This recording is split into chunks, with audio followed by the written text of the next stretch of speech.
Hello, welcome to Zono Academy, and in this video we will discuss dimensional analysis and its uses. In the previous videos we discussed the dimensions of physical quantities and what it means when we say dimensions of a derived physical quantity. So in this video we would basically discuss dimensional analysis and its uses. The dimensional analysis is just a tool that is used in physics to explain the importance of dimensions. Now in physics there are two possibilities of equations.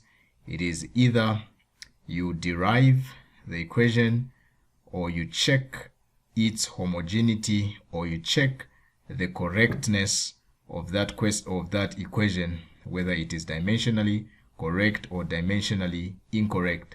And so the tool that is used to derive those equations and to check its homogeneity is what we refer to as dimensional analysis.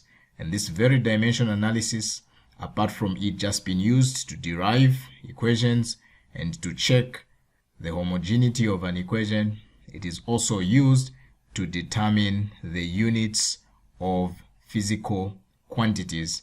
And this is what we shall look at in this video and the next video to come. So in this video we shall first begin by looking at how dimensional analysis, or how dimensions, can be used to determine the units of quantities. So let us look at how we can use dimensional analysis to find the units of the derived physical quantities. So we shall use a few examples that we used in the previous example to see how we can find the units of those derived physical quantities. To start with, let's take an example.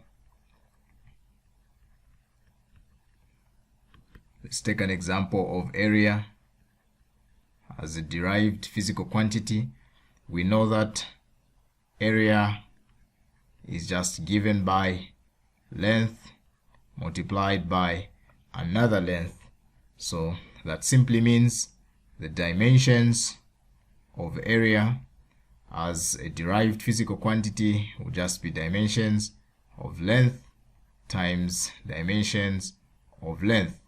So this will just simply be dimensions of length, just capital letter L, times dimensions of another length, which is just capital letter L. This will just be L squared. So the dimensions of area are given by L squared, capital letter L squared. This simply means that the units of area will just be given by the units of its dimensions. So the units of the dimensions are just meter, but this meter is raised to the power 2. Therefore, the units of area will just be meter squared. And so we can see how we have used its dimensions to determine its units. So area is measured in meters squared because the dimensions of area are just given by length squared, capital L squared. Let's take another example. Another example which we already looked at also is volume. Volume is also just length times length times length. So dimensions of volume will just be given by dimensions of length, dimensions of length, dimensions of length. So this will just be L cubed. Therefore the dimensions of volume are just given by L cubed.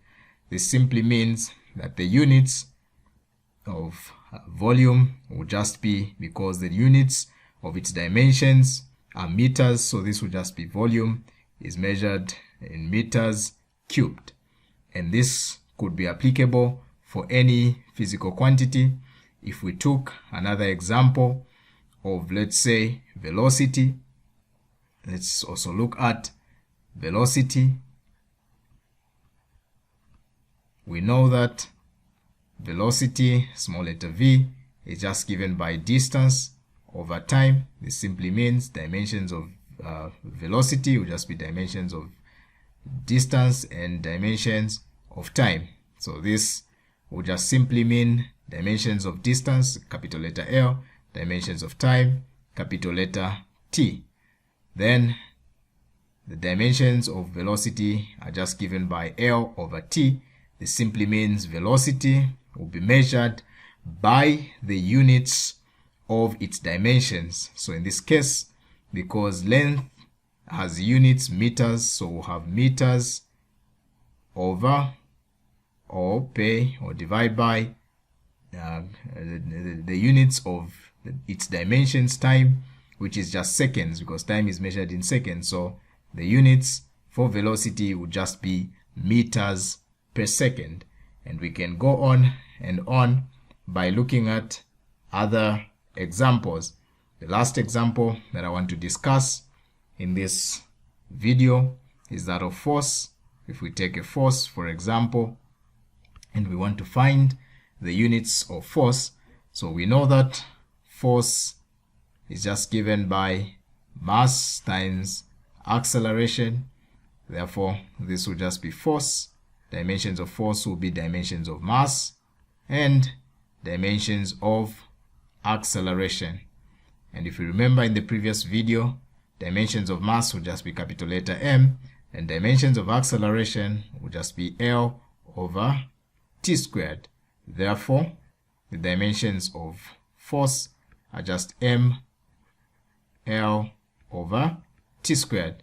This simply means force is just measured in, because mass is measured in kgs, so you have kg, length is measured in meters, pay, because time is measured in seconds, so you have second squared, and this is equivalent to a Newton. So 1 Newton, which is just kg meters per second squared. So force is measured in meters per, in kg meters per second squared. And lastly, let me take a last example, which is just density. For example, you know that density is just given by d mass over volume. So you know that dimensions of density will just be dimensions of mass divided by the dimensions of volume. So dimensions of mass are just capital letter M, and dimensions of volume, you know that volume is just length times length times length. So this will just be L to the power 3.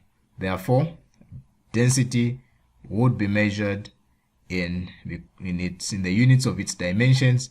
So mass is measured in kg, the length is measured in meters, but raised to the power 3. So the units of density will just be kg per meters cubed. And this is how we use dimension analysis as a tool to determine the units of physical quantities.